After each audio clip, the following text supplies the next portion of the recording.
Hola, buenas madrugadas. Termina la semana y se inicia nuestra cita.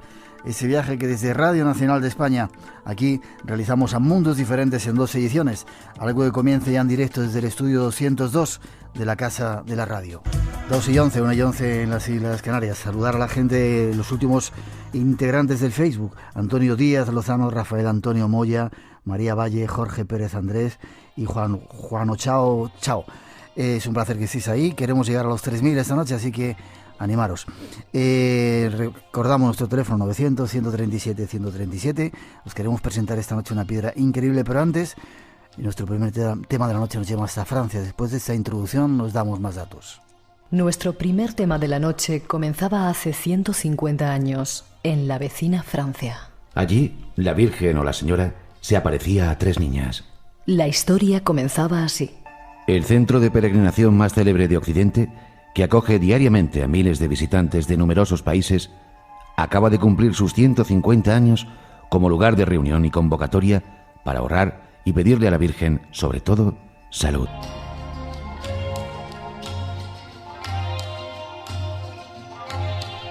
Y hasta Francia nos vamos a encontrarnos con un compañero, alguien habitual en el espacio en blanco, porque curiosamente tiene una sorpresa con este caso. Guillermo Cazenave. Buenas noches, don Guillermo. Hola, buenas noches, Miguel. ¿Cómo estás? Bien, ¿y tú? ¿Tienes voz de dormido ya, de cansado? No, estoy trabajando en mi estudio de grabación y hablas bajito porque estás afónico. No mucho, un poco. Bueno, esos son los fríos que hay por ahí. Guillermo, una curiosa y extraña historia esta que hemos empezado a relatar. Se llamaba Cazenave, el personaje ese, como tú. Monsieur Sí. Cazenave. ¿Era de tu familia? Sí, era primo directo de mi tatarabuelo, o del abuelo de mi abuelo. ¿Conoces la historia? ¿Te han Sí. contado la historia? ¿Te han relatado la historia así de primera mano entonces tus familiares? Sí, he tenido información directa, sobre todo a través de mi hermano, que ha seguido un poco el rastro de parte de mis ancestros, y luego a través de un teólogo hace años, cuando ya mostré yo un interés mucho más cercano a lo que estaba ocurriendo en Lourdes y a lo que había ocurrido también con mi familia, en concreto con François y con Dominique Cazenave, que eran los dos primeros, digamos, eran primos ambos, sobre todo Dominique, con lo que sucedió después en las primeras apariciones de la supuesta Virgen de Lourdes. Ya. Has dicho supuesta Virgen de Lourdes, lo anotamos. Hemos contado parte de la historia recogida en un trabajo que tú hayas hecho. ¿Cómo continúa? ¿Se queda viuda esta mujer y busca un poco ayuda entre ese otro molinero que había, que elige a la hija pequeña de la familia y de la cual nace Bernadette Soubirous? Correcto. ¿Cómo sigue la historia? ¿Cómo es la historia? Cuéntanos. El padre de Bernadette, François Soubirous, empezó a tener problemas laborales serios porque no era suficiente realmente con el molino para dar de comer a la familia. En aquella zona había habido realmente hambruna años atrás, y entonces él acudió a mi ancestro, a Dominique Cazenave, que era este hombre que era un militar, teniente bonapartista, amigo del alcalde de Lourdes, que era Adolphe Lacadet, y que controlaba todos los medios de transporte privados, como bien explicasteis en la introducción, a excepción obviamente del ferrocarril. Ajá. Era una especie de señor de la zona, un señorín del pueblo, ¿no? Exactamente. En aquellos tiempos, Un cacique. bueno, no había clase media, realmente era en aquellos momentos en esos pueblos eran quienes controlaban un poco los poderes fácticos, y el alcalde, en este caso un militar, y el resto de la población realmente lo estaba pasando mal. Y Soubirous fue varias veces a pedirle trabajo a Cazenave, y él, bueno, le daba trabajos, pero esporádicos, trabajos de un día, de 2 días o de unas horas. No podía darle constantemente un empleo fijo, que era lo que él quería. Uh-huh. Y de repente le vuelve a pedir trabajo, ¿y qué ocurre? Ocurre que ese día llega Soubirous pidiéndole una vez más trabajo, y Cazenave le dice: bueno, amigo Soubirous, usted viene cada vez más seguido aquí. ¿Qué ocurre con usted, con su molino, con su familia, que usted no logra salir adelante? Y Soubirous le dice: mire, realmente es como que la mala suerte se ha cernido sobre mi vida, y le pido por favor que me ayude una vez más en algún tipo de trabajo. Y Cazenave en aquel momento le dice: mire, tengo un trabajo para usted, no es precisamente un trabajo muy agradable, sino que se trata de llevar en un carro, o en una carreta, o en un carruaje pequeño, de los que Cazenave tenía aproximadamente casi 200, y que alquilaba, o en fin, para distintas actividades o viajes o recorrido por la zona. Y en este carro usted tendrá que llevar toda una serie de desperdicios y de restos y de bolsas llenas del hospital de Nevers, para tirar para quemar en lo más lejos de Lourdes posible. Ese era el trabajo que le ofrecía a Soubirous, trasladar en ese carro toda esta serie de desperdicios que eran altamente contaminantes y llenos de bacterias, obviamente, de un hospital. ¿Y qué ocurre? Espera, estamos contando esta noche quizá esa otra parte de la historia desconocida de Lourdes, de esas curiosas y extrañas apariciones de Lourdes, con Guillermo Cazenave, que estaba directamente implicado en la historia porque sus familiares eran parte integrante de este asunto. Exactamente. Lo que ocurre es que, por supuesto, Soubirous acepta, y tenía que pasar con su carro por la gruta de Massabielle. Era una ruta que tenía fama ya de siglos atrás, incluso de maldita, y siempre las ancianas del pueblo comentaban que aún seguían oyéndose en las noches de tormenta voces, gritos extraños que parecían en algunas ocasiones no humanos, y toda una serie de fenómenos que hacían que nadie quisiera acercarse allí. Pues él tenía que pasar por allí, cruzar un río, el señor Soubirous, y hacer una hoguera y quemar los desperdicios. Yeah. Y lo que sucedió fue que este hombre, claro, le pilló una tormenta pirenaica, de esas terribles, imprevistas, y precisamente en el momento en que él estaba cerca de la gruta, él tenía que guarecerse, protegerse. El caballo no quería continuar el camino tampoco, y él de ninguna manera pensaba en cruzar el río.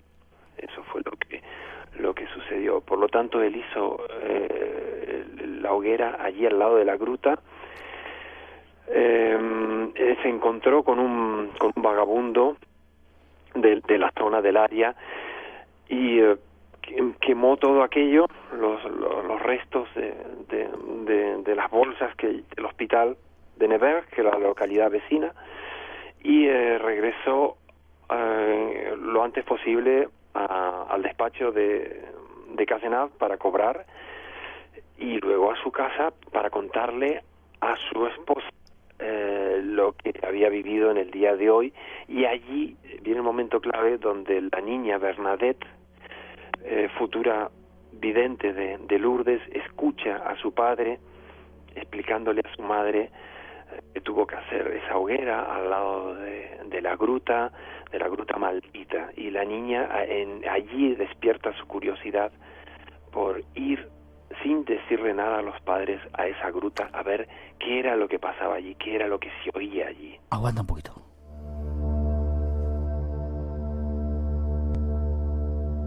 Es decir, que el padre de Bernadette le habían encargado quemar unos restos biológicos de un hospital tiene que ir hasta el río, no llega al río, se encuentra una gruta que hasta entonces estaba maldita, lo quema allí y de repente Bernadette Soubiraux tiene la intención de ir a investigar qué pasaba en esa gruta, ¿no? Exactamente. ¿Y qué ocurre? Es una niña, acude primero primero acude sola la primera vez y luego con dos amiguitas. Uh-huh.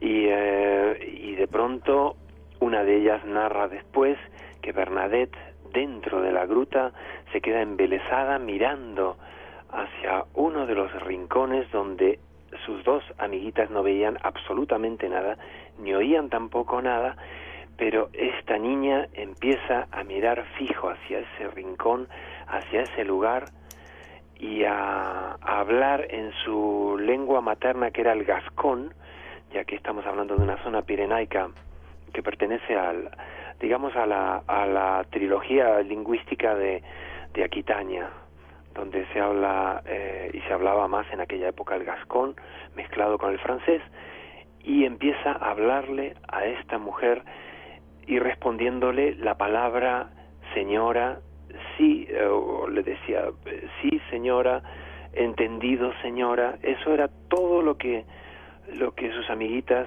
que huyeron despavoridas antes que ella, que marchó no asustada precisamente a su casa a narrar luego, y siendo reprendida por sus padres, por el propio François Soubiraux, por haber acudido a la gruta sola y luego con sus dos amiguitas, y sin creerle que ella había tomado contacto con una figura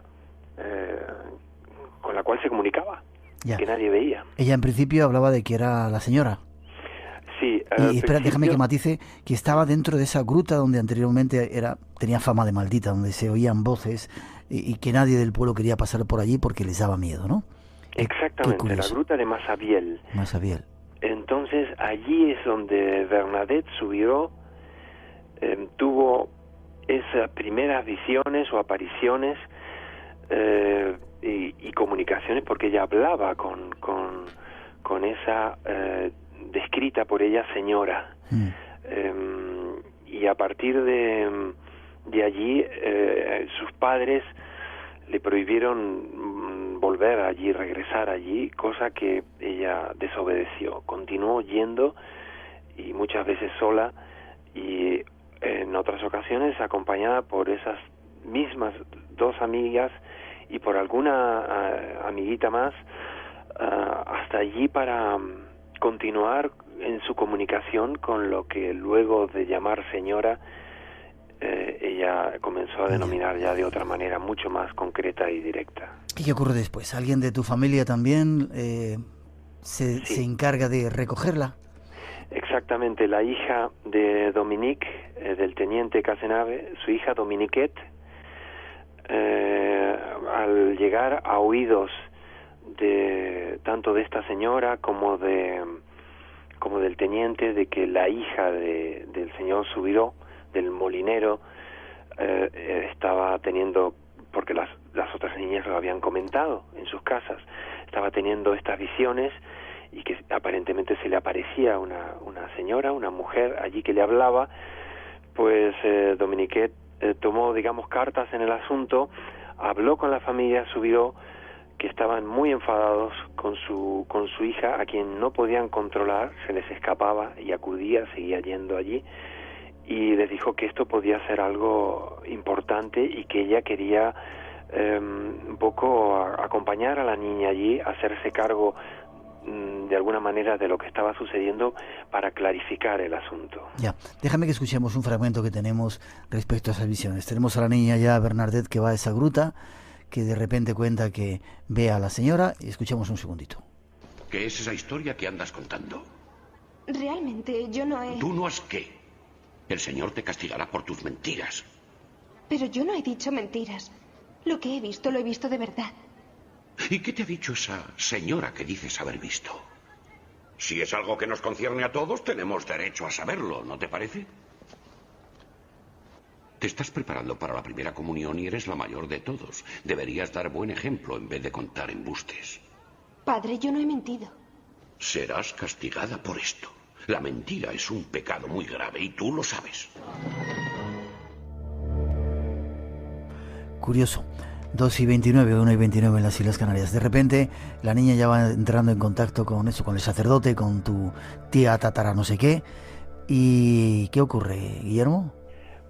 A partir de allí, señoras amigas de Dominiquet Cazenave empiezan a interesarse ya seriamente, hablan con el cura del pueblo, que interroga directamente, más que dialogar con la niña, la interroga, y está en la convicción de la pequeña, que empiezan a acompañarla allí.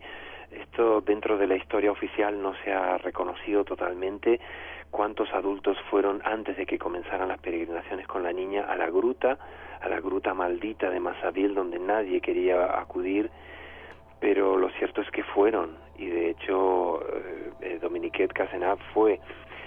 Ocurrió que entre esas fechas donde la niña, aquel 11 de febrero de 1858 hasta mediados de julio, el 16, 17 de julio, no recuerdo exactamente el día de ese año, en que Bernadette Soubirous, la niña vidente de Lourdes, tuvo en concreto 18 apariciones, 18 apariciones y diálogos con lo que luego ella comenzó a llamar la Inmaculada Concepción y finalmente la Virgen María. Fue cambiando un poco su visión sobre, o su versión acerca de ese ser que veía, ¿no? No nos queda mucho tiempo, tampoco queremos entretenerte, tenemos otros temas esperando, Guillermo, pero ella en principio era la Señora, después la Santísima Trinidad. Fue cambiando, quizá porque algunos adultos le fueron diciendo a quién estaba viendo, a lo mejor.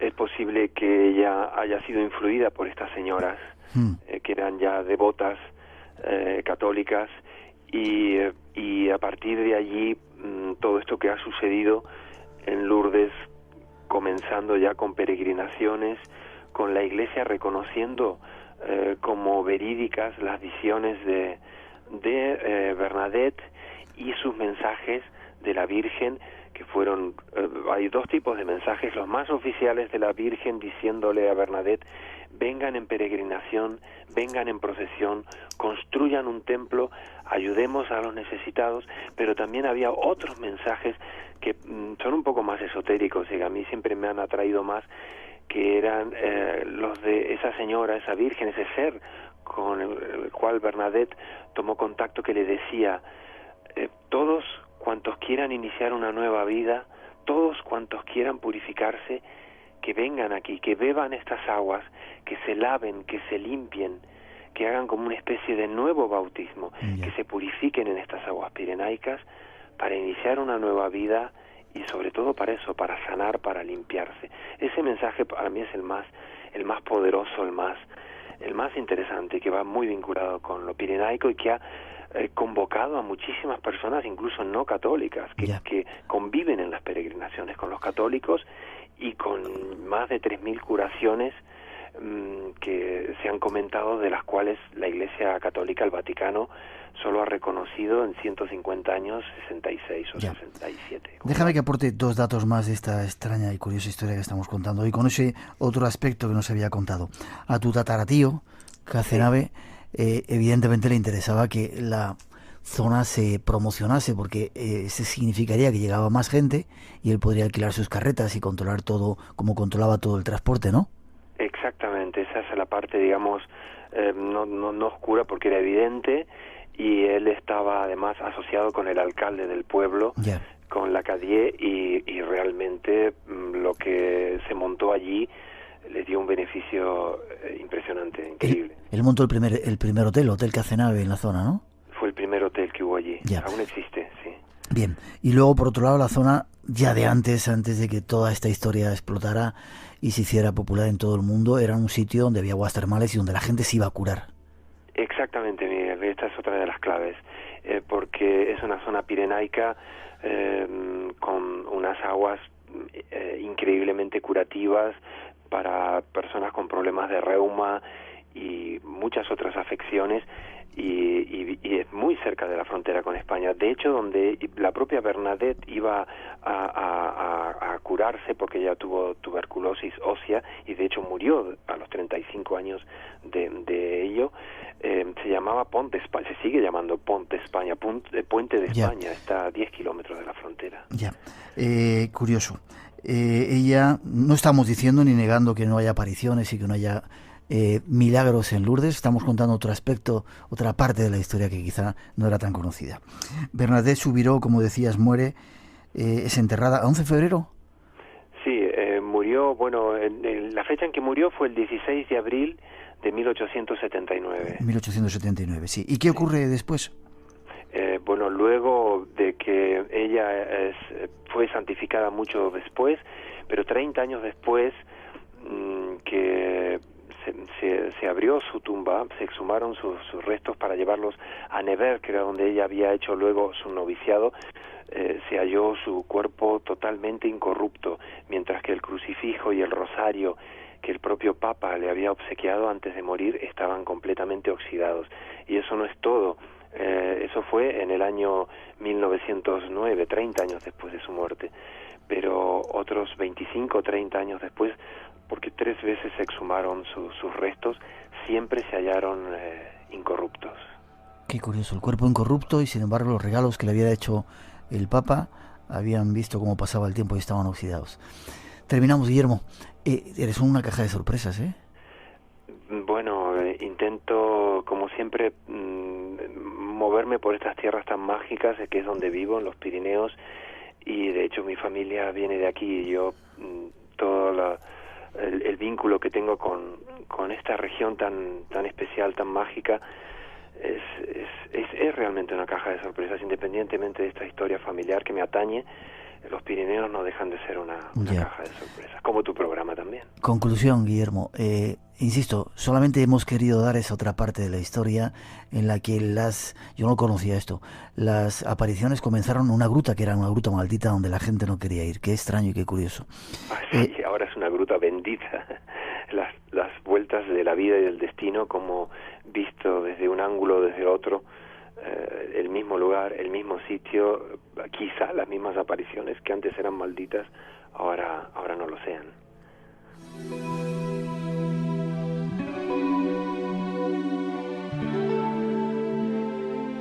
Quizá haya que quedarse con ese mensaje que tú has dicho, esas aguas que había por ahí, ese mensaje que llama Bernadette Soubirous, quizá más esotérico, que vayamos allí, que fuéramos a esos sitios para limpiarnos con ese agua y renacer, ¿verdad? Es cierto, esto es el mensaje más especial, más poderoso, que es el de la limpieza, el de rebautizarnos independientemente de nuestras creencias, de nuestras dudas, de lo que sea que nosotros llevemos en nuestro interior, dejarnos bautizar, bañar por aquellas aguas purificadoras y renacer a una nueva etapa de nuestras vidas. Gracias, así sea. Amén. Nos vemos dentro de poquito por ese país cátaro, dentro menos de un mes estamos por ahí contigo. Guillermo, un placer. Gracias por esta historia que nos has contado, por habernos enlazado con tu familia y darnos esa otra versión desconocida de Lourdes. Gracias a ti, Miguel, y a todos los oyentes de Espacio en Blanco. Estoy siempre a tu disposición. Te deseo lo mejor, nos vemos prontito, ¿vale? Un abrazo muy fuerte, gracias. Hasta ahora. Chao. 2:37, seguimos adelante, enseguida no os vayáis, vamos a contaros extrañas historias sobre piedras, sobre todo queremos descubriros la Stargate, una piedra mágica. Han venido, os dimos un esbozo hace un poco de tiempo, pero han venido a presentarla esta noche, no os lo perdáis. 900-137-137 es nuestro teléfono, tenemos mucho que contaros, una pequeña información y entramos con ese tema. Enigmas, misterio, imaginación.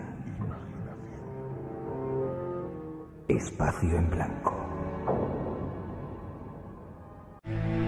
Nómadas, con Álvaro Soto. Un viaje casi imposible, un sueño al límite. Se puede ver las estrellas con una claridad y una nitidez enormes como... Orbitarás durante 1 hora a bordo de la Estación Espacial Internacional. Con Pedro Duque vamos a descubrir ¿A qué huele el espacio? Es como una especie de haber terminado una mascleta y entonces tú abres ahí y tienes ese olor. Nómadas, sábados a las 7 de la mañana y lunes a las 3 de la madrugada en Radio Nacional.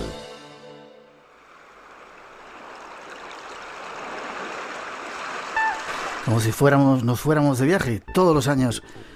Por estas fechas, febrero, marzo, hay un grupo de los más importantes de investigación en España que se encarga de realizar desde hace un montón de años una serie de charlas y de jornadas. Nos ponemos en contacto con Sol Blanco Soler, una de las organizadoras. Buenas noches, Sol. Buenas noches, Miguel, ¿qué hay? ¿Cómo estáis? Pues muy bien, por aquí, tratando de continuar el curso que llevo, las jornadas que están ya en su Ecuador. Bien.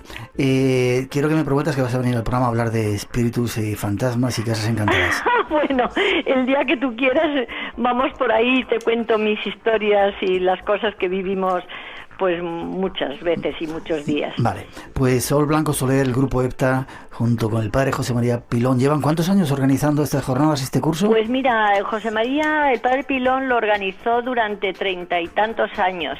Y luego cuando él ya lo ha dejado por edad, porque ya está en residencia de mayores, en fin, ya está un poco más retirado de la parte activa, pues nosotros cogimos el testigo ya el año pasado y seguimos con esa tradición que ya es única en Madrid, porque sabes que yo creo que son las únicas jornadas de 10 lunes seguidos todos los años después de Reyes y que traemos pues gente importante a hablar de temas de estos. 10 lunes seguidos. 10 lunes seguidos son. Se me ha pasado dar la información, pero avánzanos de aquí. A mí me toca dentro de nada. Avánzanos la gente el lunes que viene te tenemos a ti. Sí, que ya sabes que siempre vienes por petición del público. Sí. Con la vergüenza que a mí me da, te lo digo siempre, Sol. Sí, bueno, a ver, es que no concibo una persona que eres de de tantísimos años de cara al público, o sobre todo cara al micrófono, como te pasa a ti, que luego tengas una timidez ante una audiencia totalmente entregada a ti, porque tienes una cantidad de fans allí, es maravilloso. Sí, cosa que agradezco, pero por eso elegí hacer radio, porque aquí estás escondido detrás del micrófono, no te ven, ¿sabes? Y trabajas de incógnito ahí. Ciertamente. Lunes, en la cita, ¿de qué voy a hablar? Del 2012, ¿no? Claves. Sí, tú tienes claves del 2012. Claves del 2012. Es el lunes eres tú. Y luego tenemos el 1 de marzo, pues Daniel Chumillas, que es un psicoterapeuta y monitor del Instituto Monroe, ya sabes, americano, que va a hablar sobre el viaje astral y los estados modificados de conciencia. Y luego el día 8, que es otro lunes, tenemos a Enrique de Vicente, conocido por todos también, que va a hablar de las ciencias no éticas. Así que ya sabes que es algo como muy, muy actual. Ajá. Y luego el último día cerramos nosotros tres componentes del grupo EPTA para contar un caso que tuvimos ya pues hace 3 años, así, que se llama el caso, bueno, nosotros lo llamamos al menos el caso de la Pachamama. Entonces es un tema pues con asesinato incluido que hubo, y es un tema muy curioso que tuvimos que enfrentarnos. Así que, como ves, pues es muy variado. Todos los días tratamos de que sean temas pues distintos, pero siempre alrededor o girando alrededor pues del misterio, del enigma, de los puntos de interrogación, en definitiva. ¿Todos los lunes la hora? Pues la hora es a las 7:30. 19:30, ¿y el lugar? Y es en el Colegio de Jesús María en Juan Bravo 13. Que es en un sitio muy céntrico en Madrid, muy bien comunicado, con el metro casi en la puerta. Y bueno, pues allí nos tenéis, como siempre. Colegio Jesús y María. Colegio Jesús María, Juan Bravo 13. Juan Bravo 13. ¿Una página web, Sol, de información? Sí, la nuestra. Sí. Pues mira, que la acabamos de estrenar porque hemos estado luchando con ella un año, de estas personas que sabes que te fallan cuando te hacen la página web. Y por fin hemos encontrado la persona adecuada que nos la ha hecho. Y que, bueno, pues ya la tenemos colgada hace una semana o así, y es pues www.grupoepta.com. Perfecto. Ahí más fácil imposible. Ahí os podéis informar. Sí, ahí viene también el programa, viene horarios, viene todas nuestras actividades, así que muy bien. Perfecto. Estupendo. Y la cita próximo lunes, 7:30, que os va a contar algunas historias de los mayas y alguna otra sorpresa, Sol. Sí, bueno, eso espero, porque ya sabes que te sigo diciendo que algunos de vosotros que repetís casi todos los años es por petición del público, porque cuando termináis decís, ay, por favor, que no falte el año que viene, así que obedecemos al público.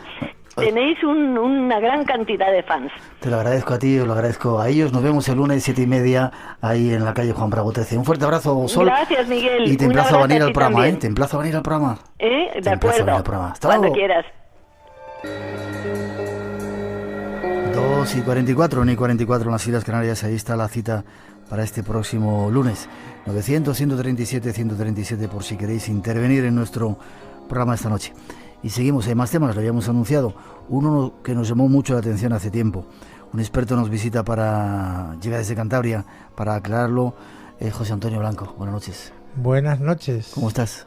Pues muy bien y encantado de estar aquí. Y nosotros, de que estés en el programa.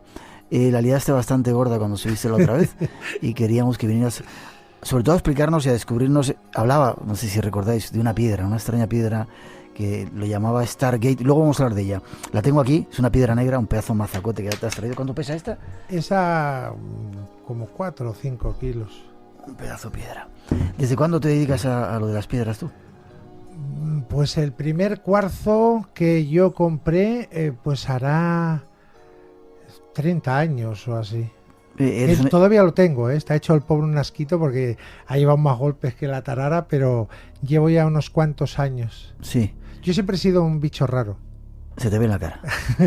¿Y te dedicas a ello? ¿Das cursos, das charlas? Sí. ¿Trabajas con los cristales? Yo me dedico a pues dar masajes con plantas medicinales y luego cursos y talleres con los cristales, con las piedras y con la Stargate, pero yo siempre he dicho que el mayor curso y mejor que podemos hacer es abrir la conciencia. Si no abrimos la conciencia, cerramos la puerta a nuestras propias experiencias, porque incluso la piedra negra, la Stargate, es una herramienta que amplifica y saca fuera nuestra magia. Ya, déjame un poquito, tenemos una introducción para meternos en el asunto. Nos lo ofrecen nuestros compañeros y esta noche vamos a hablaros de piedras, algunas piedras mágicas con toda la reticencia del mundo y sobre todo para descubrir si realmente funcionan.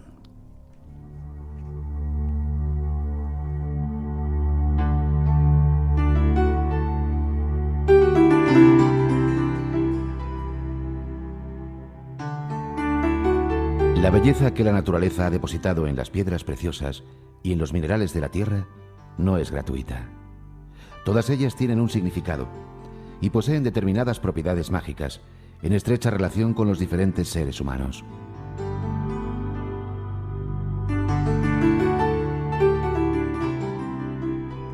Cada una de las piedras y minerales mágicos tiene su propia y sorprendente historia y forma parte del mosaico en el que está escrito nuestro destino.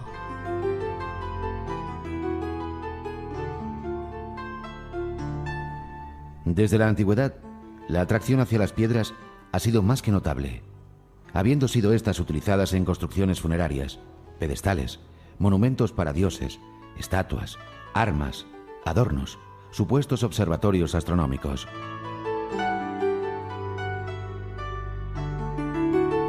Todas con una gran representación simbólica, ya que tanto las piedras preciosas como semipreciosas no solo se han usado por su belleza, sino por sus atributos benéficos y mágicos.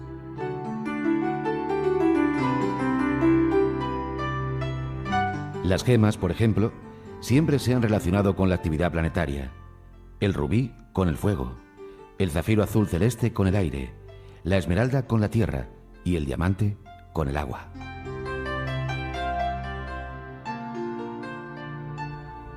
Los hebreos consideraban la existencia de 12 piedras sagradas, como 12 son los signos del zodiaco, de acuerdo con la influencia astral. La cábala consideraba al número 12 como mágico, como símbolo de la perfección.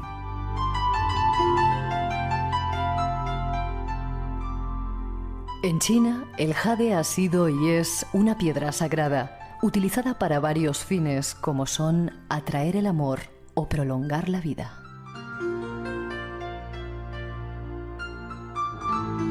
En Egipto, el lapislázuli otorgaba realeza y poder, así como favorecía la comunicación con los dioses. Los antiguos aztecas usaban la obsidiana para hacer espejos utilizados para la adivinación, además de fabricar cuchillos y puntas de lanza o cabezas de flecha con propósitos mágicos.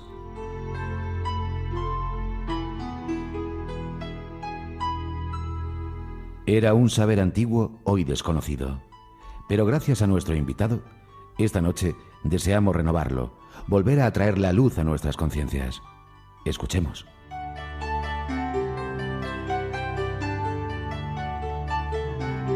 Ahí está esa introducción que trataba un poco de situarnos el asunto de que las piedras no son de ahora, las han utilizado todas las culturas, ¿verdad, José Antonio? Sí, de hecho, se conoce que está en Inglaterra, en un museo, un collar hecho con ámbar que tiene 5 o 6 mil años, por lo menos. Yo, de hecho, tengo unas flechas del Neolítico hechas con cuarzo.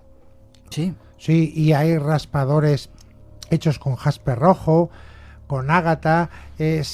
Ha habido varias culturas, por ejemplo, en la introducción comentabais del jade en China.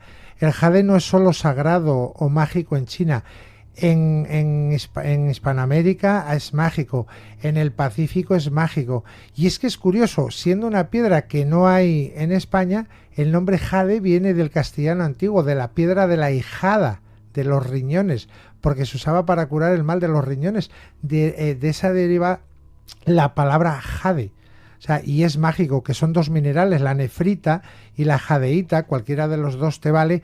Tienes distintos colores que dentro de esa variación. Lo que pasa es que el que más se buscaba es el famoso jade imperial, que es un color verde amarillo piña, y siempre, de hecho, cualquier negociante, cualquier comerciante chino siempre tenía en sus mangas o en una zona del cuerpo que no se viese, pero sí que pudiese tocar él cuando hacía un negocio, cuando estaba negociando, estaba comprando, estaba vendiendo, tocaba, porque el jade, aparte de ser la piedra de las 5 virtudes del ser humano, como decían ellos, era también la piedra de la suerte en los negocios. Suerte no quiere decir ganar mucho dinero. Suerte es no perder dinero y invertir bien tus dineros. Ya. Déjame, te has lanzado ya a contarnos historias. Déjame, se puede tocar la piedra, no pasa nada, ¿no? No pasa nada. Cuanto más se toque, más fuerza, más negra se pone y más fuerza coge. Después de la pausa que tenemos que hacer para noticias, os contamos historias de esta piedra. ¿Cuándo se dan cuenta de que las piedras tienen poder, son mágicas? No me gusta utilizar la palabra mágica, pero ¿de dónde viene eso? ¿Quién se da cuenta de ello? Vamos a ver, los hombres de Nardental, Cromañón, los hombres prehistóricos que no tuviesen televisión o teléfono móvil no quiere decir que fuesen tontos, que no tuviesen percepción. De hecho, hoy en día tenemos mucha tecnología, pero la mente muy atrofiada. Una de las cosas que hoy carecemos o echamos mucho de menos es que nos hemos separado demasiado del planeta, de la naturaleza, de la madre naturaleza, y antiguamente se estaba más cercano, se vivía más cercano las vibraciones. Y luego, pues esa magia. Hay una cuestión. Cuando una persona coge una piedra y tiene cierto grado de sensibilidad, capta esas energías. De hecho, a todos nos han llamado, incluso los niños nos llaman las piedras, los colores. Hay unos colores hermosísimos. Yo tengo algunas piedras y he visto unas piedras con unos colores que el ser humano, no es capaz de diseñar o de hacer esos colores tan hermosos. Unos colores que esos te llaman la atención. Claro, ¿qué pasa? Antiguamente, en la prehistoria, iban caminando por ríos y veían una esmeralda verde o un zafiro o un rubí. Claro, hoy en día no vemos eso, salvo en el Báltico, que aún se encuentra el ámbar. Cuando pasan por la playa después de un día de marejada, encuentran restos, trozos que ha arrancado el mar y lo encuentran en la playa. Entonces, cuando veías esos colores, ya les decía ese sexto sentido, esa intuición. Se dice que el ser humano tenía el mismo sentido que tienen los perros. Tú sabes que un perro capta que viene el dueño muchos kilómetros o muchos metros antes de que tan siquiera lo vea. Sí. Ese mismo sentido lo teníamos nosotros los seres humanos. Lo que pasa que tanto nos hemos modernizado que nos hemos atrofiado. Ya, pero José Antonio, uno puede ser que te guste una piedra porque es atractiva, porque brilla, pero de ahí a descubrir que tiene otra serie de dones, poderes, quizás por esa sensibilidad que hemos perdido. Sí, por ejemplo. Y de utilizarla, como decías, el jade. Sí. Meterla ahí para que te dé buen rollo en los negocios. ¿Eso quién lo descubre? Por ejemplo, tú sabes la historia de Edward Bach, el médico inglés que cogía una flor o una hoja de una planta, lo metía en la boca y en contacto con su lengua describía y percibía las vibraciones y los efectos que hacía fisiológicos en su cuerpo esa planta. ¿El inventor de las flores de Bach? No, el redescubridor, porque no hemos inventado nada, solo descubrimos. O sea, la naturaleza es la que inventa, la que nos pone en bandeja. Entonces, la misma percepción que tenía Edward Bach, pues la tenían pues Gauguin, la tenía Picasso, la tenía Dalí, la tiene Lorca, la tienen unas personas distintas que se canalizan. Entonces, sí ha habido personas con cierto grado de sensibilidad más refinada que captaban esas energías. De hecho, no hace falta ir muy lejos. Cuando tú coges una piedra que te es afín, que te es positiva, te da pues un estado de paz, de relax, de buen rollo, como se suele decir. Y en cambio hay, mira, una que es una piedra que a mí me encanta, de hecho yo tengo varias piedras, varias esferas y tal, es la obsidiana. Pero ojo, lo bueno que tiene esa piedra puede resultar conflictivo para algunas personas, porque te puede echar a la cara tus porquerías, tus bloqueos, tus hándicaps, y claro, no todo el mundo está preparado para que le echen a la cara todo lo que no nos gustaría que nos dijesen.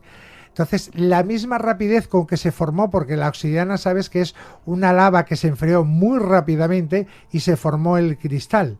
Y entonces, esa misma rapidez con la que se formó ella es la misma rapidez que te hace al exteriorizar.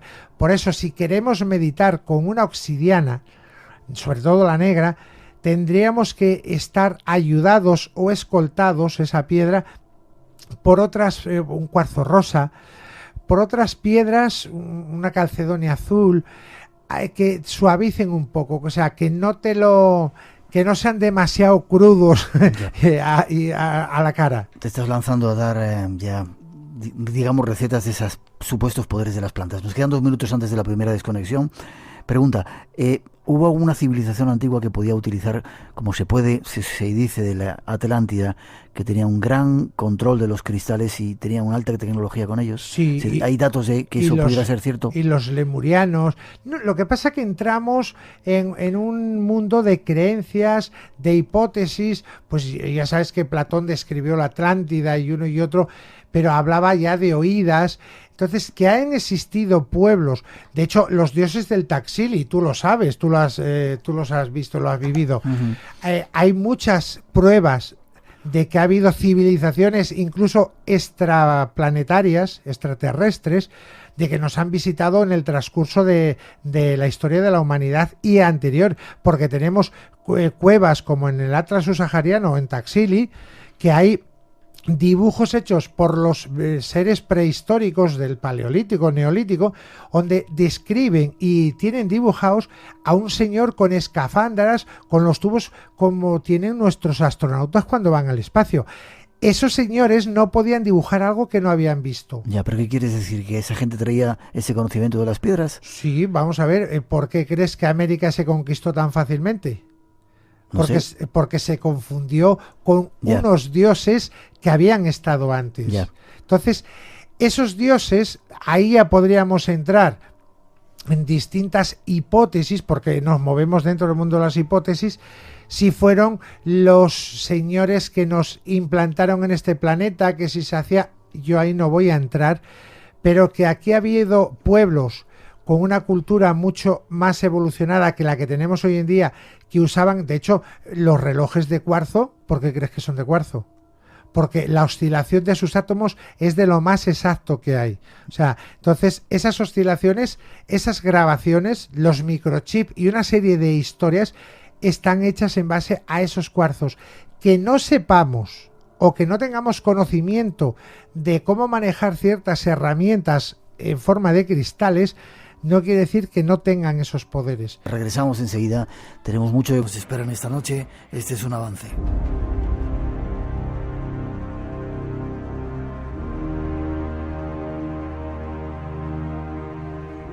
Estrenando un año nuevo. Aquí llega la primera edición del Espacio en Blanco de este 2019, en plenas fiestas navideñas. Y para él os hemos preparado unos cuantos temas de interés.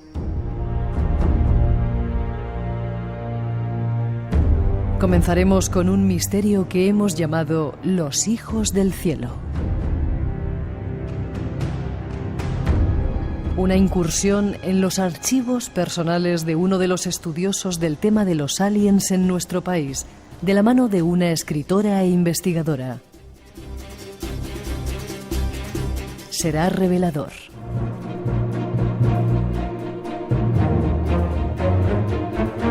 Seguiremos hoy a punto de que lleguen los Reyes Magos hablando de regalos.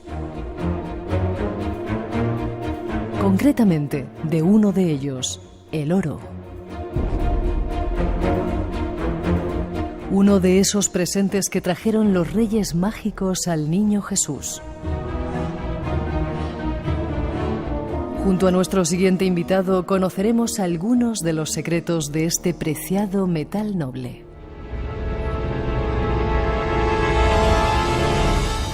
Y para terminar os descubriremos el expediente Rojas.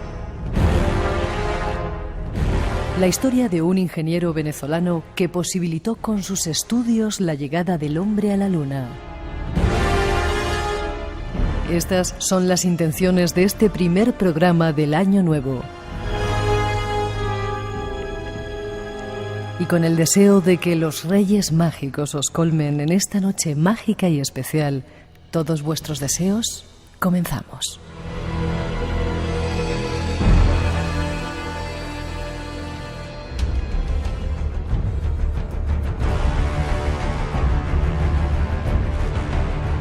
Vamos ya con nuestro primer tema, Los Hijos del Cielo, lo hemos titulado. Ya veréis qué tema tan sorprendente y os lo ofrecemos después de esa introducción que ya preparan nuestros compañeros.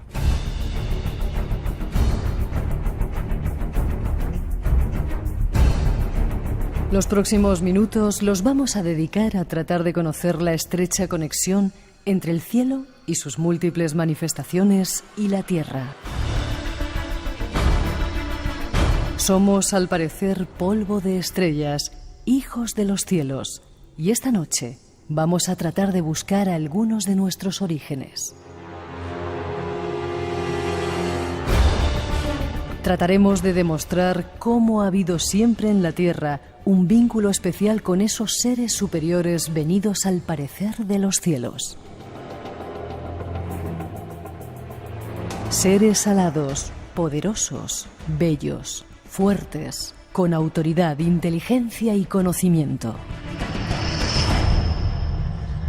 Los últimos descubrimientos arrojan la posibilidad de que todo se lo debamos a los dioses, seres superiores que descendieron del cielo en aeronaves más brillantes que el sol. A partir de las enseñanzas recibidas por ellos, hemos conseguido evolucionar, pero el origen de la civilización humana son los dioses del cielo. Entremos en este apasionante tema.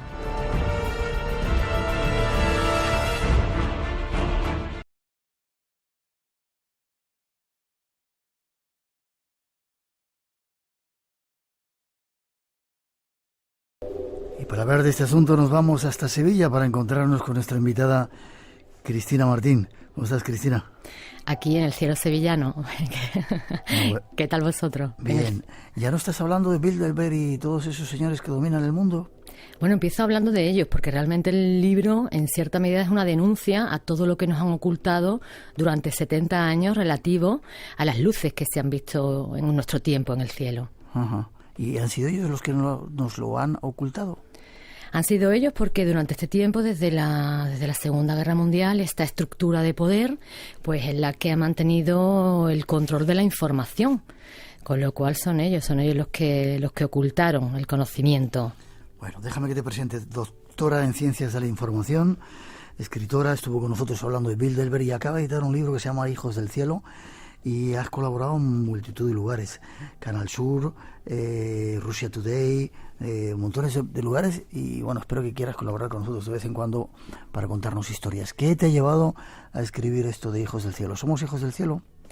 Somos hijos del cielo porque, según he investigado en todas las crónicas antiguas, así lo cuentan. Date cuenta que no habría historia antigua sin el cielo. Desde Japón, México, India el mismo Jesucristo, ¿no? Le preguntaban por cómo era el reino de los cielos, esa oración de Padre nuestro que estás en los cielos. Sin cielo no hay tierra, no hay historia, y al final, pues una de las conclusiones del libro es que realmente el eslabón perdido procede del cielo.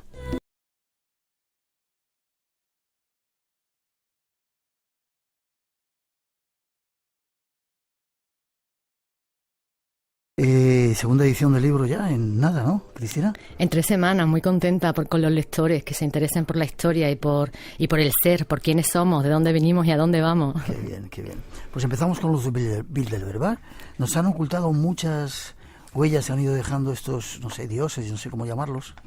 Pues en el pasado se llamaron dioses, o lo llamaron dioses en Sumeria, en Egipto, en Mesopotamia y en Grecia, pero cuando aparece esa nube, ¿no? Esa nube de fuego, esa nube brillante que guía a los antiguos Abirus por el desierto, ya empiezan a llamar los ángeles de Yahvé, que le entregan un conocimiento que también permanece oculto hasta que llega Jesús y ya es la era, digamos, como la era de la humanidad. Nosotros en esta época hemos empezado a llamarle extraterrestres, pero según mis investigaciones, los dioses, los ángeles y los extraterrestres son los mismos porque proceden de fuera de la Tierra. Vale. Has estado mucho tiempo relacionado con Enrique López Guerrero, le dimos un homenaje aquí en nuestro programa. Déjame que lea una cosita, no sé si es de él, al principio en el prefacio del libro, dices: tengo pleno conocimiento de que en España reside una colonia cuya misión es totalmente bienhechora y pacífica, pero cuyo descubrimiento equivaldría a una especie de shock de tipo macrosocial que provocaría serios y graves prejuicios. Don Enrique, ¿es Enrique López Guerrero quien dice esto? Sí, es el padre López Guerrero, conocido como el cura de los ovnis, precisamente por estas declaraciones que se producen en septiembre de 1968. Imagínate el revuelo, Miguel, en pleno franquismo, que un sacerdote católico diga que estamos siendo visitados por seres de otros planetas. Aquello incluso le costó el obispado de Jerez. Él era el primer candidato para llevarlo a cabo y decía, ya cuando en los últimos años de su vida yo me fui a su casa y estuve estudiando con él, decía, porque Cristina, un cura de los ovnis todavía se podía soportar, pero un obispo de los ovnis ya era demasiado. Ya, qué personaje tan increíble, ¿eh? Es que fue mi profesor con 13 años en el Instituto de los Alcores. Espera, ¿y os contaba cosas de ovnis entonces? Bueno, tú imagínate, con 13 años nos contaba que los ángeles de Yahvé eran extraterrestres, que el ovni, la estrella de Belén era un ovni, y nos contaba todas esas cosas, aparte de que él tenía dones extrasensoriales, nos hipnotizaba para enseñarnos las capacidades que teníamos los seres humanos. Nos tenía todos fascinados, Miguel. Y claro, ese es un pozo que uno no puede olvidar con el paso de los años, ¿verdad? Sí, claro, porque cuando eres joven la mente está mucho más abierta al conocimiento y a la explicación. Y después, unos años después, me reencontré con él. Yo vivía en Madrid, dejé mi trabajo como periodista en Madrid y pasé los 3 últimos años de su vida estudiando. Me dejó todo su legado, su biblioteca, sus documentos sobre los humitas. ¿Te acuerdas cómo se hizo? Sí. Tan famoso. Hace 8 años que murió y ahora es cuando he empezado a hablar de él. Vale, ¿toda esta información que sacas en el libro es parte de lo que él tenía?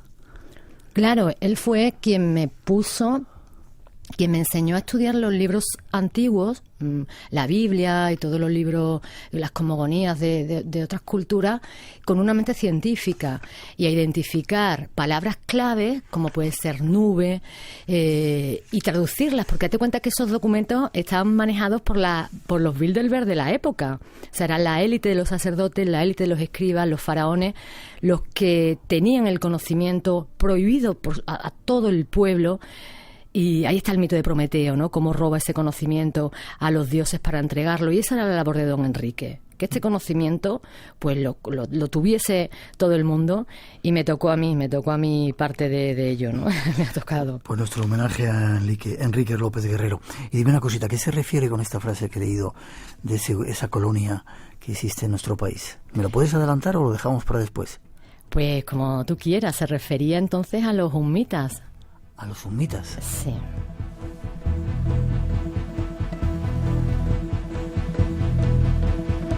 Está nuestra invitada. Hay un invitado detrás, Enrique López Guerrero, y vamos a tratar de recomponer una historia que tiene que ver con los hijos del cielo. Cristina, entonces ha existido siempre un conocimiento prohibido al alcance de muy pocos, ¿no? Y el Club Bilderberg de los diferentes tiempos, como decías antes, lo ha ido controlando. Exactamente, lo ha ido controlando y ese es el pie de Hijos del Cielo, ¿no? O de la denuncia de cómo en nuestra época se ha cerrado de forma hermética la cuestión más trascendental de la vida humana, y es que no estamos solos en el universo y que no hemos dejado de estar visitados, seguimos siendo visitados. Y ya poco a poco este secreto incluso se va abriendo, ¿no? El Pentágono ha reconocido que efectivamente muchas de las luces que se ven en el cielo son astronaves de procedencia extraterrestre. ¿Y te quedas tan tranquila? Bueno, es que claro, me quedo tranquila porque como ya a mí don Enrique me había iniciado en todo esto, yo sabía que llegaría el día, como dijo la Sibila Livia, ¿no? Llegará el día en el que todo lo oculto será revelado, y para mí ese día está llegando. Ha llegado. Dime quiénes son los cazadores de astronaves. Pues los cazadores de astronaves comienza cuando en 1947 un piloto comercial avista una nave y sale a perseguirla, desaparece rápidamente a una velocidad inaudita y recuerda que en aquel momento el mundo está dividido en dos bloques, los comunistas que querían imponerse como el Zeus moderno y los capitalistas de Estados Unidos. Estas luces le incomodaron muchísimo y cuando descubrieron que no procedían del bando contrario, se dedicaron a perseguirlas porque concluyeron que quien atrapase a una de estas astronaves se haría con una tecnología de guerra tan superior que podría convertirse en lo que decíamos el Zeus de la Guerra Fría. Ya. ¿Y atraparon alguna, como a veces se han insinuado, como cuentan en el Área 51 y todo eso? Pues sí, efectivamente, atraparon algunas y entre los documentos de don Enrique que me dejó y que hablamos muchísimo de un piloto militar, del capitán González de Boado, que fue abducido. Él le había escrito una carta a don Enrique, le había dicho que los militares españoles tenían en su poder tecnología extraterrestre, que la estaban estudiando, que estaban haciendo ingeniería a la inversa para saber cómo funcionan, y esto también acaba de ser reconocido por un ingeniero americano que dice que la situación es similar a lo que habría ocurrido si a Leonardo da Vinci se le hubiese dado un control remoto para abrir una puerta de un garaje. Está estudiando, no sabe cómo funciona, y en eso están. No me digas, o sea, una nave de procedencia extraterrestre también en poder del ejército español. Sí, tecnología extraterrestre. No sabemos si una nave derribada, que es lo que yo entendí de aquella carta manuscrita, una nave derribada. Y como te digo, es que este capitán del ejército que había obtenido un grado mayor con una tesis, que fíjate cómo se titulaba, cómo tendría que actuar el ejército español en caso de ser atacado por naves extraterrestres. Este trabajo estuvo en manos de don Enrique, él lo corrigió y eso le lleva un ascenso a González de Boado, pero González de Boado un día desaparece cuando salen de Morón a perseguir unos de estos soles, unas de estas astronaves, y no vuelve, desaparece en el mar de Alborán junto con otros compañeros, fue buscado por tierra, mar y aire y es uno de los grandes misterios de la ufología española.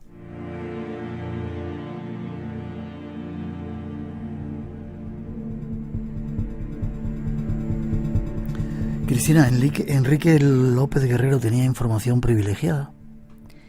Tenía información privilegiada porque hay unas cartas con las que yo he disfrutado muchísimo. Se carteaba con el padre Felices de Valladolid, otro ufólogo de primera generación, y entre ellos discutían sobre teología terrestre y extraterrestre, acerca de la naturaleza de los ángeles, de la naturaleza de las naves, que incluso el padre Felices tenía un telescopio con la que había fotografiado muchas de estas naves, y no estaban de acuerdo, cada uno, sus conclusiones eran diferentes. Con lo cual, ya esa filosofía, a mí, que aún no ha llegado a la población, a mí me parece ya una parte de esa información privilegiada. La otra información en la que él como sacerdote, decía Cristina, yo como soy sacerdote y saben que hay cosas que no puedo contar, pues llegan a mi casa muchos militares y muchas personas que han sufrido fenómenos extraordinarios, que no quieren hacerlo público y que a mí sí que me lo cuentan. ¿Y él te dejó todo su archivo? Él me dejó todo su archivo y además tengo un archivo sonoro porque yo me dediqué esos 3 últimos años de su vida a ir a su casa todos los días con mi grabadora, que él decía muchas gracias, se la colgaba del cuello y decía, me la cuelga y me siento una vaca con el cencerro. Él era tenía muchísimo sentido del humor, como todas las personas sabias e inteligentes, y también lo grababa con mi cámara. Todo eso está en unos armarios en casa. A su muerte los cerré. Yo me enfadé muchísimo con don Enrique por lo que me hizo, por haberse ido y dejarme a medias. Y bueno, poco a poco, pues mi pretensión es compartirlo. Espacio en Blanco. Tu cita con lo desconocido. En Radio Nacional. Con Miguel Blanco. Y esta noche con Cristina Martín y sobrevolando nuestro estudio Enrique López Guerrero. Lo vamos a compartir, si te parece, Cristina. Hablas de las guardianas del conocimiento. ¿Te has convertido en una de ellas? Contéstame primero eso y luego, ¿qué son las guardianas de ese conocimiento en la historia, a lo largo de la historia? Bueno, de algún modo yo me he convertido, esto no estaba previsto, nunca lo preví en mi vida, por supuesto, pero bueno, me ha tocado.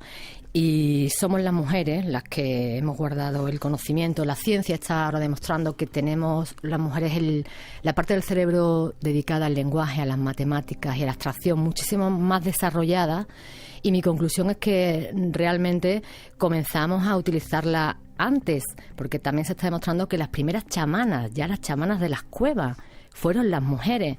Esto se ve muy bien en la parte dedicada a Japón, donde la última guardiana del conocimiento primitivo empezó a dictar todo lo que había guardado en su mente y que había pasado de generación en generación al secretario real en el año 212 después de Cristo. Y para hacer el Kojiki, el libro de la historia de los acontecimientos antiguos, que cuenta que la primera era de la humanidad fue la era de los dioses, después se pasó a la era de los tecnos, o sea, de los técnicos, cuando los dioses enseñan a los hombres, y finalmente ya la era de la humanidad.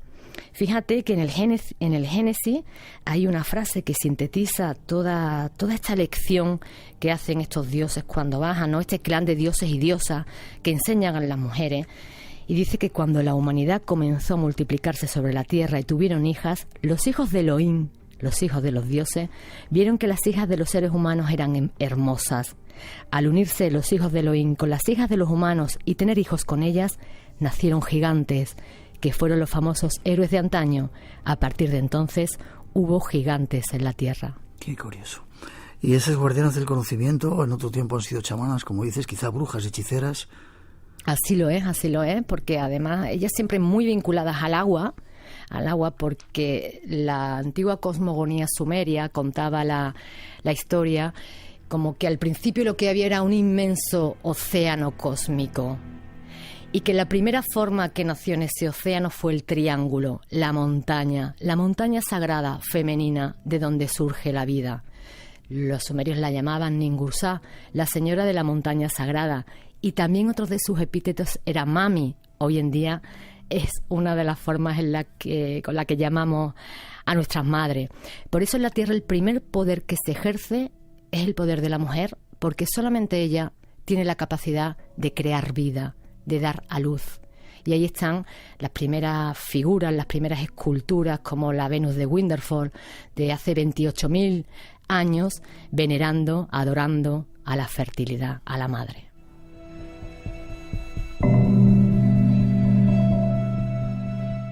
Veremos al final del programa si esa mujer, ese término, ha recuperado su poder y es el tiempo de nuevo de las matriarcas. Pruebas de los dioses en las culturas. Mesopotamia, dame alguna prueba de esa presencia de los dioses. Y antes de nada, ¿de dónde venían? Decías un clan de dioses. ¿Eran muchos? ¿Eran alienígenas que venían de un mismo planeta? Cuéntame un poco el origen de todo este mare magnum que se ha formado aquí en este planeta nuestro. Bueno, ya don Enrique decía que la Tierra era un país tan fabuloso que era como una base turística cósmica, que por aquí pasaban muchísimas civilizaciones extraterrestres que venían a explorarnos. Muchas de ellas se habían quedado, algunas buenas, algunas más nefastas. Tenemos unos ángeles espiritualizados, que son los ángeles, digamos, que por ejemplo guían a los 3 Reyes Magos, ¿no?, hacia ese portal donde se iba a producir el nacimiento de un humano brillante, que eso es lo que significa Dios: brillo, inteligencia, alma, ser. Y tenemos también, cuentan las antiguas tradiciones, hablan de Satán, de ese ángel caído. Es muy importante. Yo hago mucha también paleografía en el libro, y la palabra An, que es una de las primeras grafías sumerias, que significa cielo y significa diosa, significa Dios. Y cómo la vemos en por ejemplo, en la palabra Satán, ¿no? Él también vino de lo alto y corrompió a esa primera generación que vino, que es la de Adán. Es un clan. Adán viene del cielo, se une con Eva, que es la mujer de la tierra. Y hay una larga historia que tenemos que ir redescubriendo. Ahí está ese prisma de la realeza sumeria, que nos habla cuando la realeza bajó del cielo, estableció su reino en Eridu, y nos habla de una cantidad de años atrás, de una cantidad de dinastías, que al principio, cuando encontraron este prisma de la realeza sumeria, pues pensaban que era fantasía, hasta que poco a poco la arqueología vino en ayuda de los estudiosos, levantando la Ur bíblica, Nínive, y vieron que no era tanta fantasía lo que estaban encontrando, lo que habían encontrado. Ese clan de dioses del cual hablas, ¿de dónde se aposentó por primera vez? ¿O dónde está la primera historia con datos, valga la redundancia, históricos de esa presencia, de esa llegada de estos seres? Quizá, como decías, en ese Adán y Eva, ese Jehová que llega del cielo. Bueno, la primera civilización, cuando se habla de civilización, a día de hoy, lo que hemos encontrado más antiguo, los asiriólogos, los arqueólogos, lo más antiguo se estableció en los cursos del río Tigris y Éufrates, sobre la península arábiga, y allí es donde empiezan a formarse, donde se construyen las primeras casas, donde se construyen las primeras murallas. Es lo que consideramos la historia de la humanidad, pero que se nombró como Sumeria, pero que Sumeria presenta un grave problema en la ciencia, que en el siglo pasado se llamó el problema sumerio, porque no sabemos, los científicos no saben contar de dónde vinieron los sumerios. No conocen su procedencia.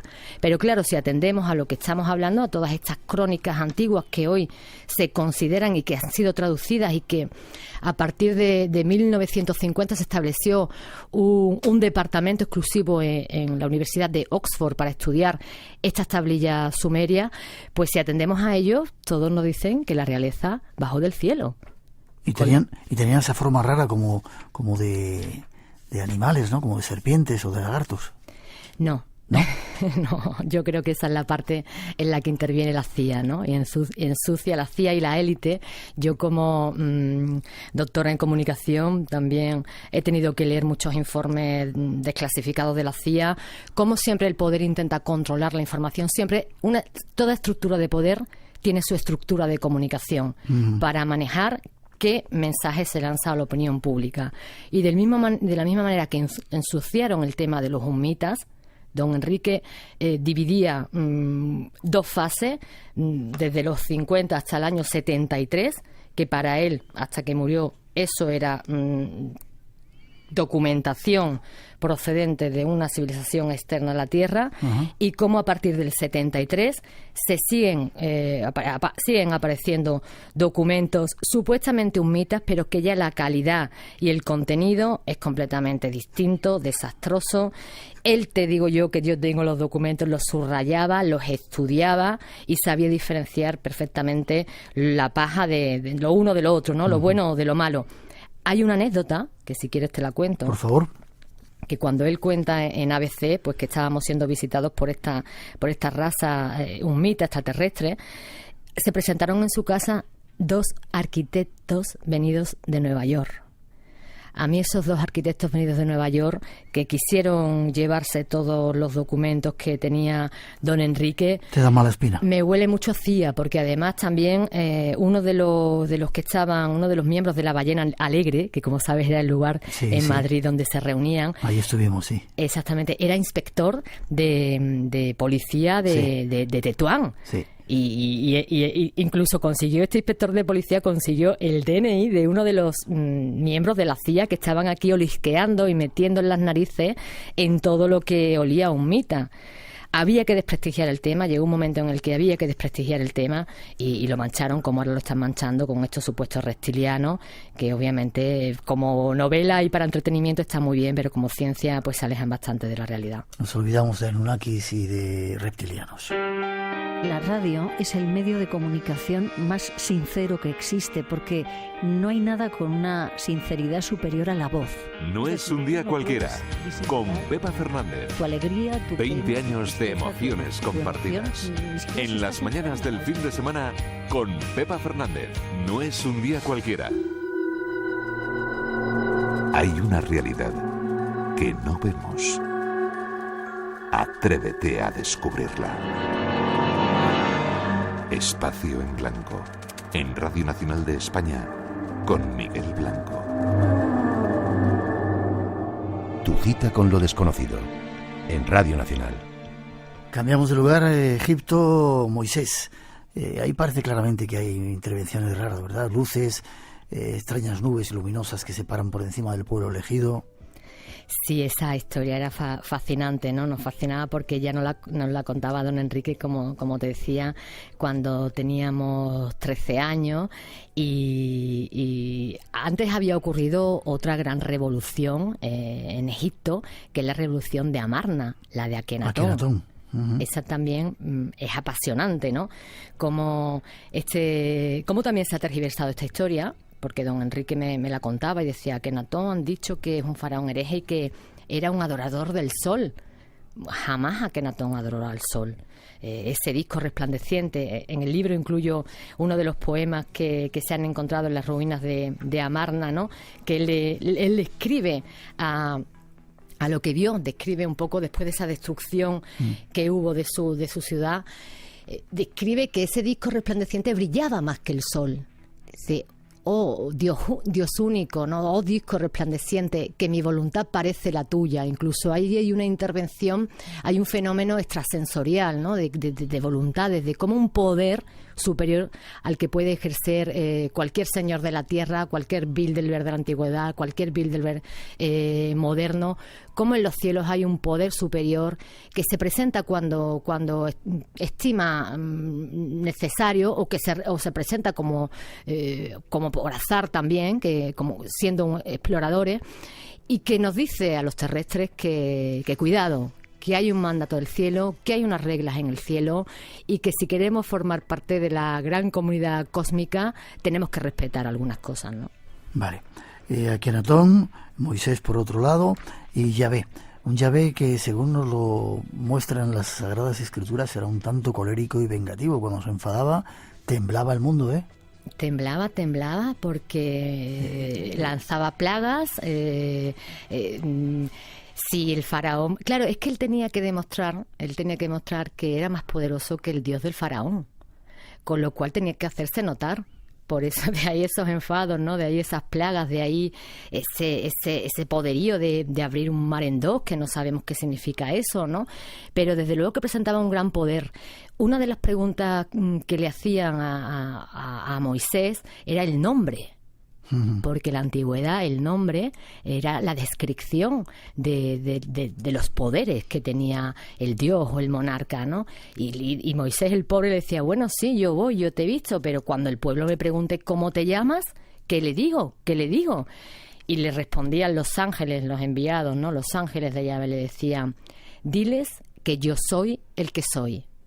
Eso del ser es importantísimo, porque sabemos, gracias a Plutarco, que en el Sancta Sanctorum de los templos de Isis había una leyenda que decía: yo soy la que soy, la que seré y la que fui. Y ahí ya nos metemos en la ciencia más actual, que es la ciencia de la física cuántica.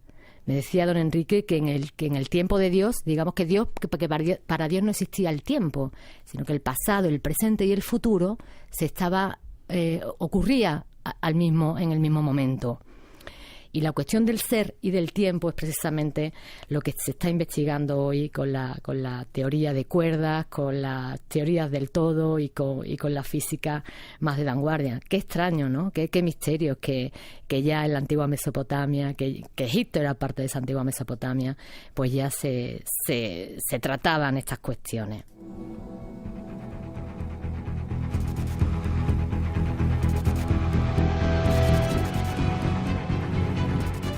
Podríamos estar contigo, Cristina, escuchando todos estos datos montones de tiempo. Vamos a tratar de sintetizar y avanzar un poco más. ¿El Arca de la Alianza sería un sistema entonces de comunicación con esos seres extraterrestres? Esa que le entregan o le dicen cómo construir a Moisés en el monte Sinaí.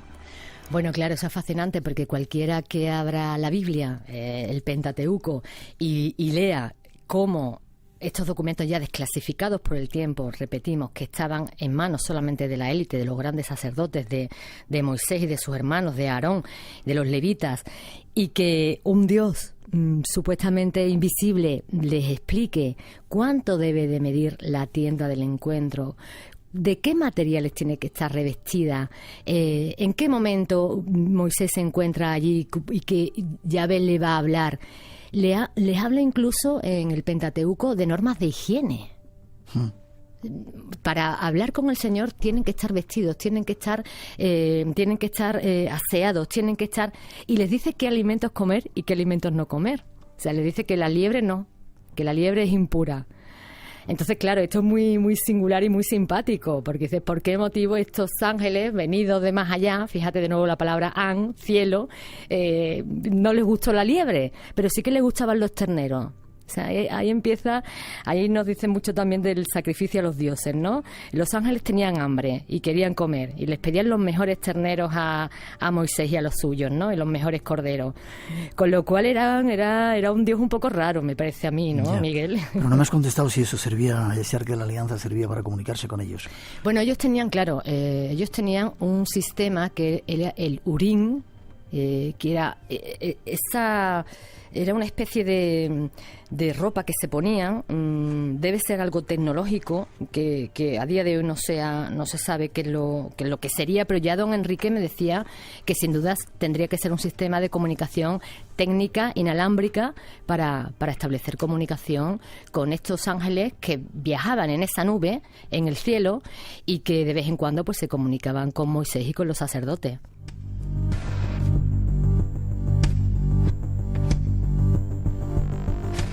Parece, Cristina, que viendo esos acontecimientos con la luz de la ciencia y de la comprensión que tenemos ahora, pues eso, se van haciendo más transparentes, ¿verdad? Es que esa es la clave, Miguel. Precisamente es la era espacial, ya la ciencia la define, la era actual, hemos pasado de la era contemporánea a la era espacial, y eso es lo que nos va a dar el código para comprender muchos símbolos que han quedado por el camino, arrumbados porque ya no los comprendíamos, y ahora sí que podemos empezar a comprenderlos. Cuando hablamos de astronaves, cuando pensamos que nosotros queremos salir ahí fuera a la búsqueda de nuestros orígenes, a la búsqueda de esos dioses, ángeles, extraterrestres que han visitado la Tierra, pues la deducción instantánea es que si nosotros queremos salir fuera, otros que tengan mayor tecnología, pues también han querido salir a explorar qué es lo que hay en este inmenso cosmos. Ya han podido llegar hasta nosotros, ¿verdad? Exactamente. Vale, datos de la India, Vedas y astronautas. Hay historias increíbles que parecen guerras galácticas, ¿verdad? Bueno, lo de la India, el capítulo del libro de la India, a mí me fascinó, porque si en otras culturas hablan de nubes o hablan de pájaros, ¿no? Ese mismo pájaro que como la nube de Moisés guiará a los mexicas hasta la ciudad, hasta su propia ciudad prometida. Aquí, en la India, la parte que he elegido para tratar en el libro es la tecnología. la tecnología. Aquí no hay imaginación, no te dejan lugar a la imaginación, porque en los libros sagrados, a lo largo de la historia, a mí me encanta, por ejemplo, el libro del rey Vajadeva, cómo cuenta cómo se construyen las vimanas. Las vimanas eran las naves de los dioses. Después de relatar en el Mahabharata esas guerras en el cielo, todos eran testigos, ¿no?, de cómo luchaban los dioses por un territorio de la tierra o por otro, pues también te cuentan la tecnología y te hablan de la preparación que tenía que tener el piloto antes de subir a la vimana. Te hablan de cómo debía ir vestido, de que no debía comer comidas no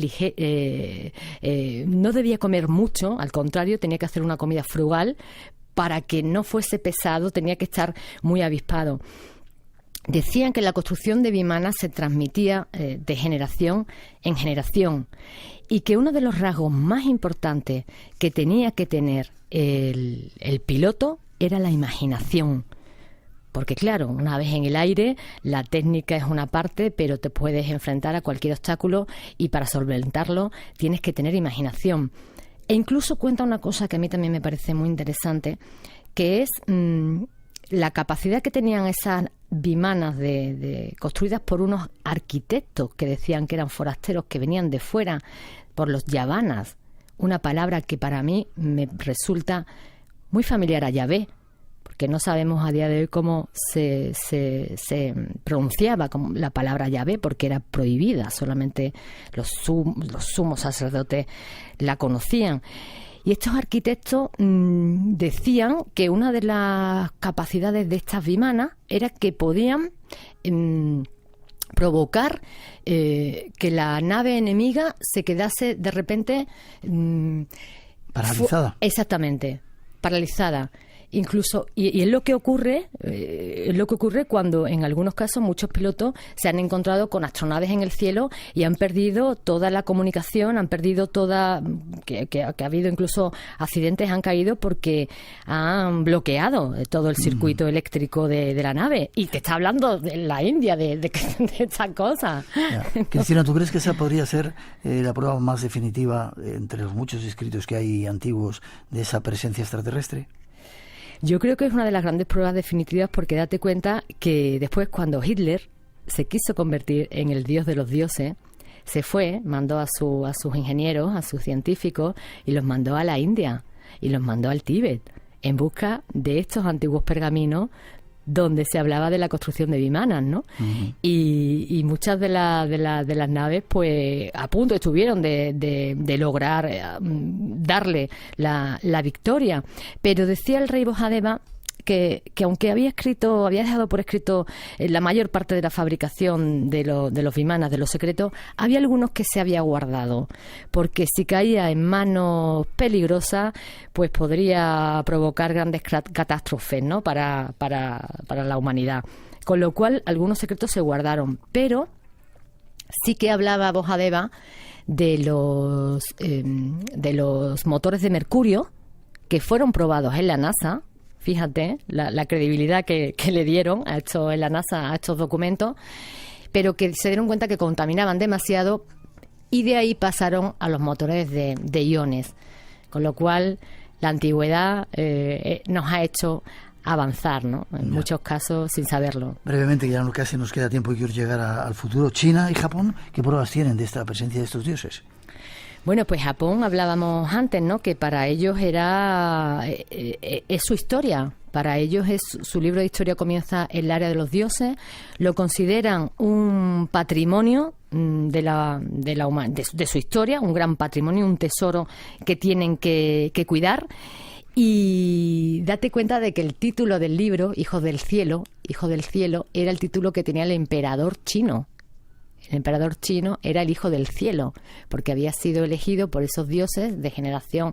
Sus generaciones anteriores, pues habían sido elegidos por los dioses para comandar su parte de la tierra, y en Japón se le llamaba el soberano celestial. Para ellos esto es completamente cierto. De hecho, China es el primer país que ha anunciado que está haciendo un estudio genético de toda su población, justo en el contexto del área espacial, cuando ha dicho que él quiere liderar también, que quiere ser el líder de esta conquista. ¿Qué está buscando en su población? ¿Está buscando civilización? ¿Está buscando restos de esa civilización antigua? De esas civilizaciones extraterrestres? Cantidad de preguntas que suscita todo esto. En América, México y Perú hemos hablado de los mayas y de los incas. Como quiero ir al futuro, adelanto. Muchos de estos dioses en esas tradiciones prometieron volver. ¿Crees que están a punto de volver esos dioses que estuvieron en la antigüedad y que quizá nunca nos hayan dejado? Mira, este libro también está lleno de profecías recogidas de la Biblia. Y hay una profecía, que es la de Jesús, que cuando lo está cuestionando, cuando se enfrenta a Caifás, le pregunta: Caifás, ¿quién eres tú? ¿Acaso eres él? Él era el Señor del cielo y de la tierra, ¿no? Ese era el título, él, el Señor del cielo y de la tierra. Y Jesús le responde: yo soy, y veréis cómo regresa el Hijo del Hombre, sentado a la diestra del poder, sobre las nubes del cielo. ¿Y eso qué quiere decir? ¿Que está a punto de regresar y que igual que Jesucristo puede volver, que es tal cual, Viracocha, Yahvé, todos ellos? Yo creo que se cumplen este tipo de profecías, se van a cumplir otras, como la de San Pablo, que dijo que estamos llamados a juzgar a los ángeles. O sea, vamos a salir ahí fuera, ellos van a volver. Y no sé cuándo se va a producir el encuentro, porque obviamente no soy adivina, pero esa leyenda sobre los ángeles guardianes, estas profecías, otra profecía de Noé, que también habla de que Dios le ha prometido que siempre le va a custodiar a la tierra, que siempre va a mantener un arco en el cielo, y este arco es antiquísimo, es la diosa Nut egipcia, y que cuando veamos aparecer las nubes en el cielo, es una demostración de que esta promesa eterna no se romperá nunca porque es eterna. Pues todo esto nos está contando muchas cosas que ahora en la área espacial están empezando a adquirir sentido, ¿no? Esta letra muerta está empezando a convertirse en algo muy vivo. Espacio en Blanco, en Radio Nacional, con Miguel Blanco.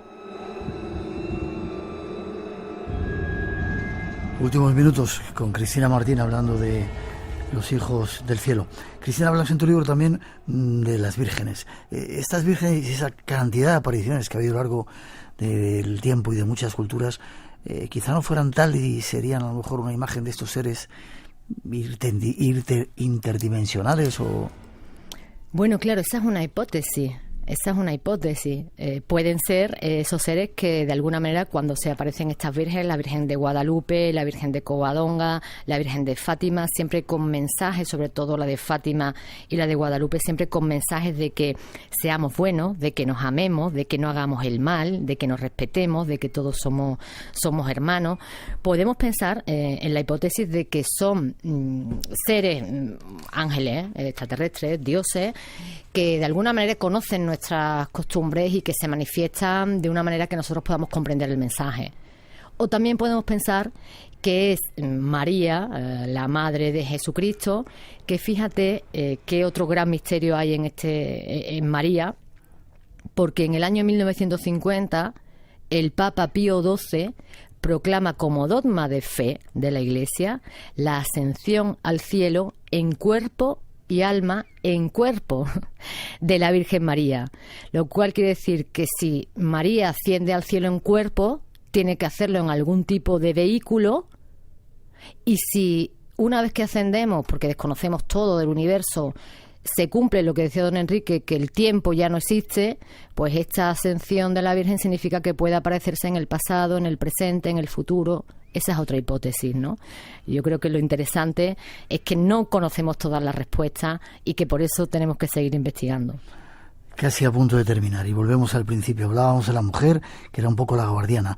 La mujer parece que en este último tiempo está adquiriendo de nuevo o retomando sus derechos, se está empoderando. Quizás sea hasta un símbolo de que vamos a descubrir todo ese conocimiento que los Bilderberg de turno nos han ocultado. Bueno, hay varios movimientos feministas como siempre, ¿no? Siempre que surge un nuevo movimiento, pues surge el contramovimiento y surgen las luchas para que no se desarrolle tal y como debería desarrollarse. Para mí, tal y como debería desarrollarse es una defensa absoluta de la libertad, de la dignidad de la mujer. Pero hay un movimiento bastante extraño, manejado también por Bilderberg, que aparentemente son feministas o que aparentemente son defensoras de los derechos LGTB y que, sin embargo, son utilizadas, son movilizadas cuando aparecen personajes que no les interesa a Bilderberg que aparezcan. ¿Viviremos en el cielo, Cristina? Viviremos en el cielo, viviremos en el cielo. A mí me gustaría que fuese cuanto antes porque yo soy muy curiosa, yo quiero saber qué hay ahí, pero viviremos en el cielo sin duda. Y regresaremos a nuestros orígenes entendiendo un poco todo esta etapa histórica que hemos estado, o todo este tránsito por la Tierra. Sí, todo este gran patrimonio histórico que ha quedado, que muchas veces ya traducimos las tablillas, pero que hay cosas que no entendemos, que no sabemos, porque las estructuras de pensamiento cambian con las épocas, y por eso es tan interesante este nuevo mapa geopolítico cósmico que se va a establecer y que nos va a llevar a conocer, no sé si nosotros llegaremos, pero las próximas generaciones les va a llevar a conocer todo un cosmos bastante más infinito de lo que pensamos, ¿no?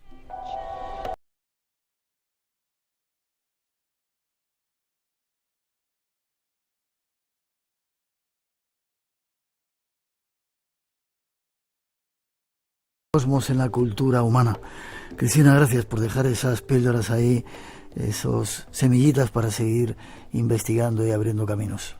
Muchas gracias a ti por hacer este magnífico trabajo cultural que vienes haciendo desde hace ya décadas y que es tan necesario. Gracias. ¿Forma de contacto contigo? Sí, claro, estoy en las redes, estoy en Facebook, Cristina Martín Jiménez /escritora, tengo mi página web cristina-martinjiménez.com, en Instagram @chrismartinj y también en Twitter.